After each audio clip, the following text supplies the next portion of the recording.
The crowning glory of just about any garden is a lawn. Lawns really, you can play on them and all the rest of it, but they are a beautiful thing.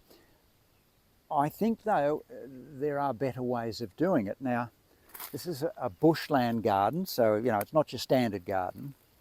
And if you look, the edges here sweep around in a snaking manner. It's not just standard straight line grass edge, and it's quite achievable.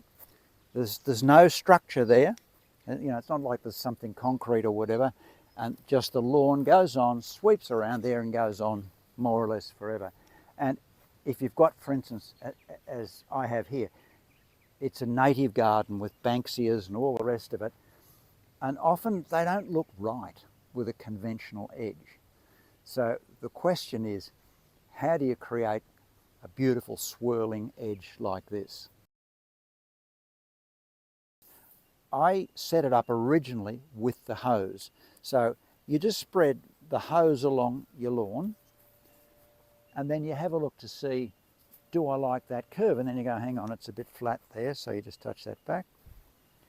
And that's how you then trim along. Now, that should only be done once, and you do it with the spade. The idea is you go along here, pushing the spade into the ground, and then you get rid of the turf on the outside of it. But it does mean you can actually change your angles and how wide it is to suit your mood. Now, this isn't a paid political announcement or whatever. This is an old one I've got. It's an Atom Deluxe Lawn Edger made by Honda. And you'll notice it's just got the blade out the front there. And as long as you haven't got a metal or concrete or whatever edge, these are perfect for getting that snaking lawn. So here we go.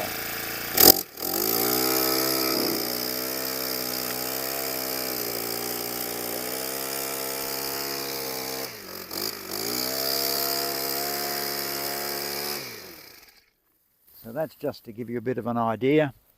So as the edger is cutting the lawn, there's little bits still remain on the outside that don't join up with the rest of the lawn. So the first time you do it, you probably will have to do it by hand to get all these extra weedy bits. Also, if you want the perfect edge, and I mean the real perfect edge, a sharpened spade, put it across the grinder and push your foot down, and you can go along, and it really is magnificent. But that's really only for a 1/4 acre or less block. This one is 5 acres or 2 1/4 hectares, and it's an interesting job doing it with a spade. That's why I've got the edger. Now, while I've got you here, there's a really interesting bit about this lawn. It's a high-tech lawn made with very low-tech bits and pieces, and I'll show you what. So there's your straight edge. Look at it down there. So that's the end result of mowing it to get this snaky sort of effect. But if you look closely, it's lower in the middle than at the sides. This is a thing called a swale. And swales, which all the lawns here are swales, they're about that much lower in the middle than the sides. Why? I use the lawns to distribute the rainwater.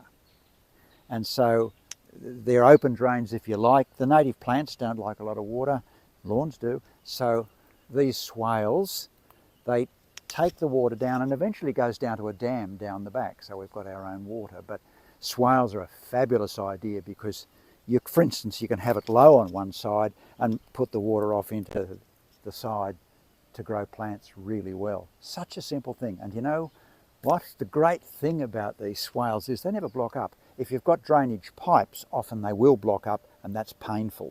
But if it's just a broad area in the middle of the lawn, you can push the water to wherever you want, and it never blocks. This also is a swale, so it's about 10 centimetres higher on the sides than it is in the middle. And again, we don't have any drainage problems at all. One last point. The law, I think all over Australia, says you can't push your water into next door. Like, it's illegal, to put a slope on your backyard or whatever so that all the water floods next door. You're not allowed to do that. So when you are doing swales, they are for controlling water within your own property.